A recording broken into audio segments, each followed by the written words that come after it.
You need a boost in the standings of your fantasy baseball league? Well, I'm going to give you 5 veteran players that you could buy low right now that could be major difference makers. I'm going to start with the biggest name of them all. That's Jose Altuve. You know what he brings to the table. I don't have to talk about stats. I mean, first of all, he's got no stats for this season because he's been on the shelf ever since the preseason because of that World Baseball Classic injury he suffered with the thumb. If you need me to break down Altuve's resume, you really don't even have business playing fantasy baseball. But let's talk about what he's going to do now. He's on a rehab assignment already, the Corpus Christi Hooks. You're going to hear a lot of noise about how maybe he's not all the way back. He's struggling with one for his first 18, not hitting the ball, not looking sharp yet. Oh, what about Mauricio Dubon? All this stuff.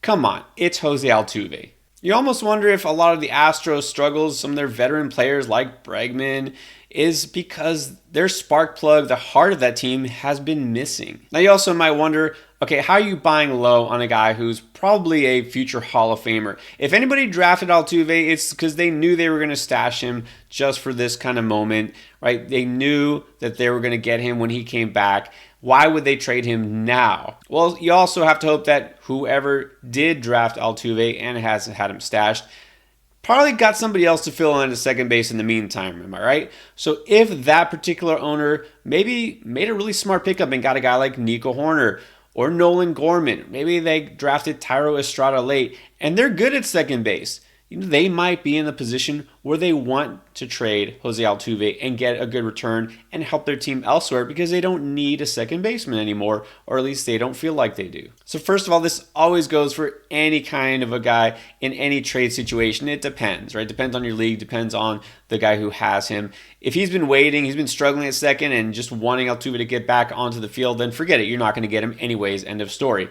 But if he is willing to entertain an offer, well, I say it's a time to buy low because, again, this is a guy who hasn't played. There might be some concern that coming back he won't be sharp. You hear, like I said in the headlines, he's not even be able to buy a base hit in the minor leagues. Might be some concern that he struggles because he's rusty. And you know what? He actually might. It might take a while, even for a guy like Altuve, to get into midseason form. But it doesn't matter because eventually he will, and you take on that risk because you know that once he does, you're getting an all-star caliber player. And you really never know what your league mates are thinking.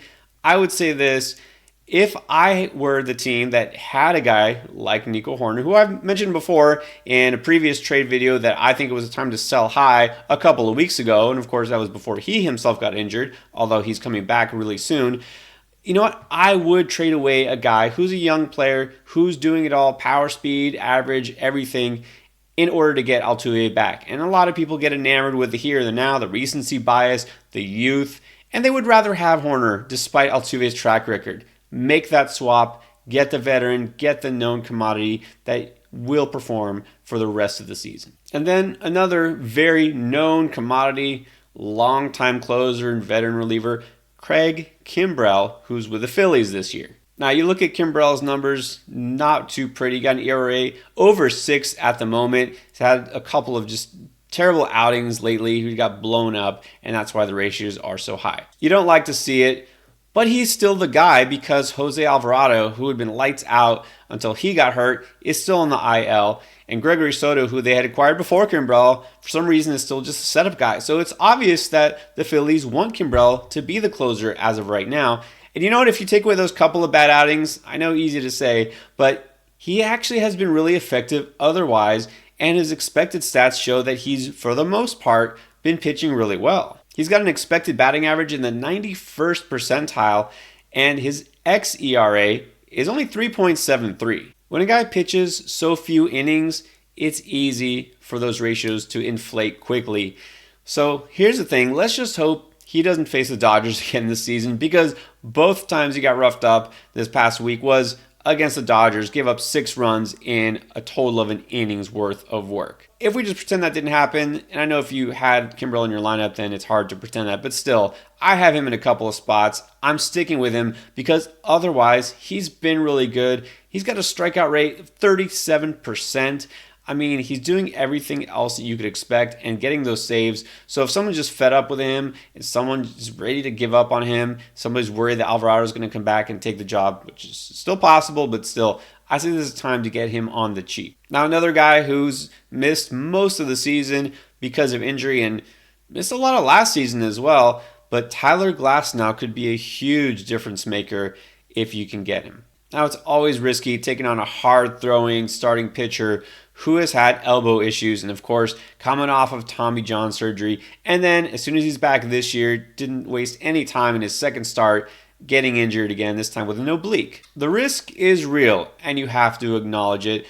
But that also goes for guys who are younger and perfectly healthy. It happens all the time. But Glasnow has been so good recently when he has pitched, it is definitely worth taking on that risk. And even this year, right before this most recent injury, I mean, he was throwing 97 miles per hour, up to the 95th percentile in terms of velocity. He still looks sharp, wasn't giving up runs. I mean, this looks like a guy who, what he was last year before his injury, a legit Cy Young contender. He had a 2.66 ERA and a whip under 1, it's .93, before his injury of midseason last year. Before he got injured, he basically blamed the sticky substance ban because he was saying that pitchers had to adjust their grip and worry about the way they threw things. And then, of course, the concern is that, well, can he do it without sticky stuff? Is this a guy who's basically admitting he was depending on it? If you look at those early, albeit limited returns at the beginning of this year, the answer is no, as I already said. And he knows how to get guys out. He had done some funky with his mechanics. Who knows what it was? He blamed that on the injury. You never know. But still, this is a guy who has figured out how to get hitters out at an elite level. I think the fact that you know there is the risk means you can get him for a bargain. I would trade any kind of a mid-rotation starter who's been effective, but maybe due to falter a little bit in order to get Glasnow. I'm thinking guys like Nate Eovaldi, Anthony Desclafani, maybe Dustin May, although he's hurt too. Even a Bryce Elder, who I've said now's the time to get out from under while you can. I would try to take Glasnow on. Yeah, you never know how long he'll last in terms of health, but again, this is a risk it's worth taking. And then a guy who's been in the news, especially in St. Louis, not necessarily for great reasons, maybe being scapegoated for some of their issues there, is Wilson Contreras. Signed a big contract to be their catcher, and now he's not their catcher anymore. He's their center fielder. I'm not going to get into that whole thing, but basically they're saying that maybe the pitchers would be better off without him behind the plate. So they need his bat. He's going to be in the lineup every day. He's still hitting fifth almost every day.